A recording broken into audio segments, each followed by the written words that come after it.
Hello, and welcome back to The Game On. I'm Hannah Morales, and joining me today, as always, is our brilliant football analyst, Gaffers Gesselsees. Gaffer, it's been a whirlwind summer, hasn't it? It certainly has, Anna. And if there's one story that's dominating headlines right now, it's the roller coaster at Liverpool. A 4-2 defeat to AC Milan in their preseason friendly in Hong Kong, Arne Slot's experimentation going awry, and transfer rumors swirling around Alexander Isak in Newcastle. It's a proper football soap opera, and Liverpool fans are feeling every twist and turn. Absolutely, Gaffer. Let's dive straight into that preseason match against AC Milan. A 4-2 loss is a tough one to swallow, even in a friendly. Arne Slot's Liverpool looked disjointed, experimenting without a recognized center forward and only one out-and-out center back on the pitch at any time.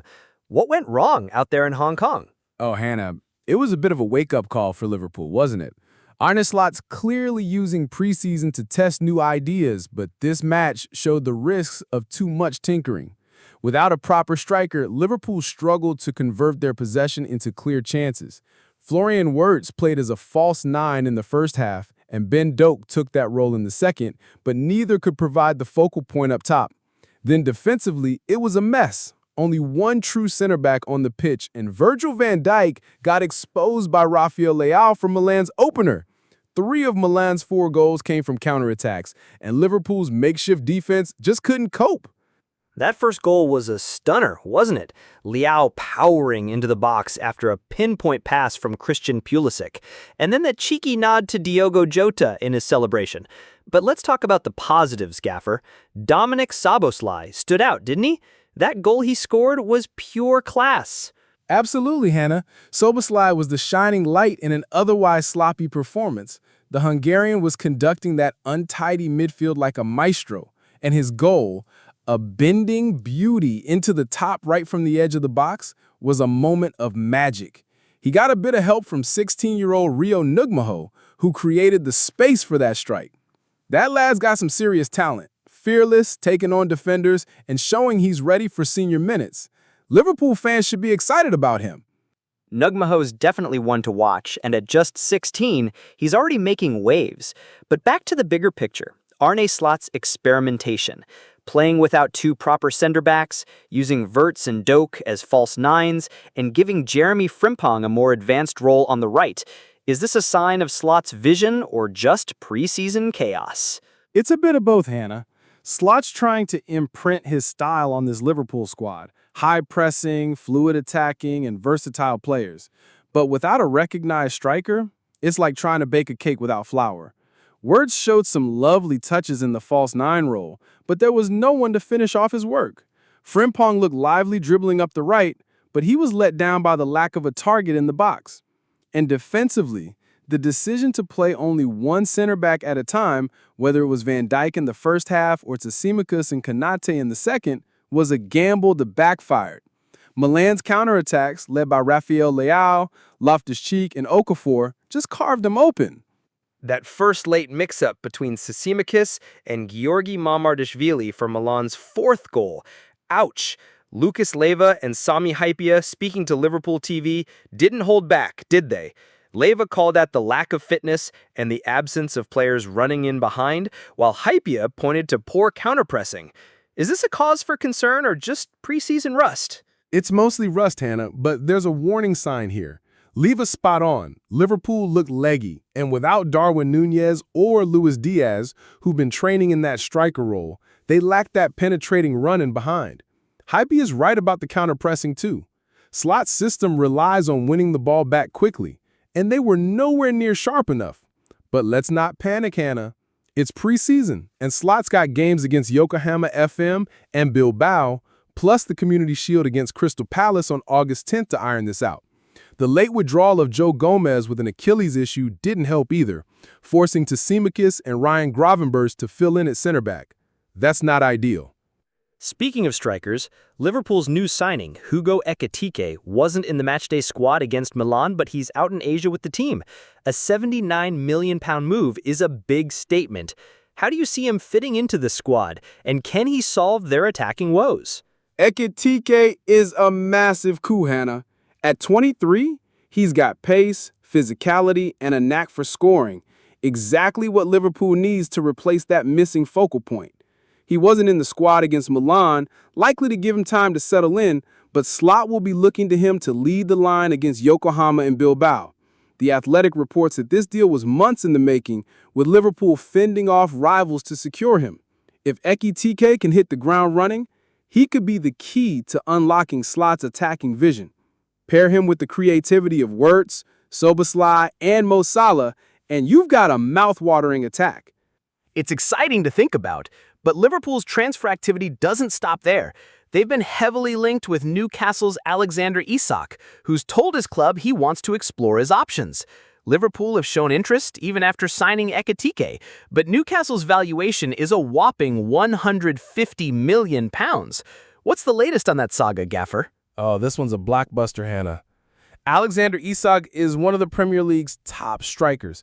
25 years old, 25 goals last season, and a 3-year contract still to run.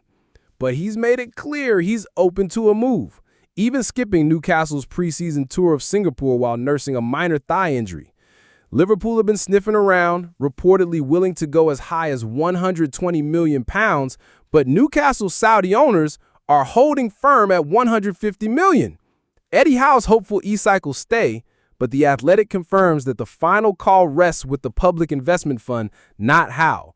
This is a huge decision for Newcastle, especially after losing out on other targets like James Tradford to Manchester City. That Tradford deal must sting for Newcastle fans. They were in talks with Burnley for the England U21 goalkeeper, only for City to swoop in with a £27 million matching offer. How does this affect Newcastle's plans, and could it push Isak closer to the exit door? It's a brutal blow, Hannah. Newcastle saw Tradford as their first-choice goalkeeper, a 22-year-old with huge potential after helping Burnley win promotion. City's move, using their matching rights from his 2023 transfer, was a masterclass in transfer hijacking. It leaves Newcastle scrambling, with Howe admitting the market is challenging due to high skyrocketing prices and a limited player pool. They've already signed Anthony Elanga for £55 million, but missing out on Ekitike to Liverpool and now Tradford to City puts them under pressure. If Isak does leave, The Athletic suggests they're looking at RB Leipzig's Benjamin Sesko as a potential replacement, but that's a big if. Losing Isak would be catastrophic for Newcastle's ambitions. Let's bring it back to Liverpool. The interest in Isak, even after signing Ekitike, shows they're not messing around this summer. The Athletic's transfer deal sheet mentions they've also got Florian Wirtz in the squad, a £100 million plus signing. How are they funding all this, and what does it mean for their squad? It's a great question, Hannah. Liverpool's spending is the result of long-term planning, as club CEO Billy Hogan told The Athletic. They've been banking on revenue from their worst-ever Premier League finish last season, plus player sales and commercial deals. Wirtz is a game-changer. His ability to play between the lines, as we saw in flashes against Milan, adds a new dimension. Ekitike brings the goal-scoring edge, and if they land Isak, you're talking about an attack that could rival anyone in Europe. But it's a balancing act. Slot's got to integrate these stars while sorting out the defensive issues we saw against Milan. The absence of a second center back and Gomez's injury are red flags. And let's not forget about the context of the transfer market elsewhere. Manchester United are making waves too, with Marcus Rashford's loan to Barcelona and their bomb squad of Alejandro Garnacho, Jadon Sancho, Antony, and Tyrell Malacia up for sale. Ruben Amorim's taking a hard line, saying they won't sell cheap, but could Liverpool capitalize on United's clearout? It's a juicy subplot, Hannah. United's turmoil is Liverpool's opportunity. Garnacho, at 21, is a Premier League proven winger who'd fit Slot's high-pressing system like a glove. His valuation is dropped to £35 to £40 million, and with Chelsea, Aston Villa, and Tottenham circling, Liverpool could swoop in. Jadon Sancho is another option. His contract's up next summer, so a loan or cut price deal could be tempting. Anthony's €45 million price tag is steep, and Malacia's injury history makes him a risk. But Liverpool's recruitment team, led by Michael Edwards, are known for being savvy. If United's resolve weakens, don't be surprised if Liverpool make a move. That would be a statement, wouldn't it? Snatching a player from under United's nose? But back to Liverpool's preseason. They've got Yokohama FM, 2 games against Bilbao, and the Community Shield coming up. What does Slot need to focus on to get this team ready for the Premier League opener against Tottenham on August 16th? Slot's got his work cut out, Hannah. First, he needs to settle on a balanced backline. 2 proper center backs, no more experiments with Tsimikas or Gravenberch in there. Van Dijk and Konate should be the go-to pairing, assuming Gomez's Achilles issue isn't serious. Second, he's got to get Ekatinki integrated as the focal point up top. Wirtz and Szoboszlai can create, but they need a striker to finish. Third, the counter-pressing needs sharpening. Hype is right that it was off against Milan. These next few games are crucial for building chemistry and fitness. The Community Shield against Palace will be a real test. Win that, and Liverpool fans will start believing in Slot's vision. And what about the bigger picture, Gaffer? Liverpool's worst Premier League finish in 51 years last season has cranked up the pressure. With new signings like Ekitike and Wirtz and potential moves for Isak, what does success look like for Liverpool in 2025-26? Success for Liverpool this season is about rebuilding belief, Hannah. After last year's nightmare, a top 4 finish is the minimum. Champions League football is non-negotiable. But with Ekatinki, Wirtz, and Szoboszlai, they've got the tools to challenge for the title if Slot can get the balance right. A deep run in the cups, especially the FA Cup or Europa League, would be a bonus. The Forever 20 emblem on their shirts, honoring Diogo Jota, adds extra motivation. If they can sort out the defensive lapses and integrate their new stars, this could be the start of a new era under Slot.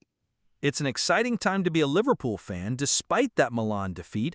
Gaffer, as always, you've broken it down brilliantly. That's all we've got time for today, folks. Thank you for tuning in to The Game On. Cheers, Hannah. Liverpool's got work to do, but the potential's there. Let's see how Slot shapes this team in the coming weeks. Up the Reds. Absolutely. We'll be back next week with more from the Premier League and beyond. This is Hannah Morales signing off.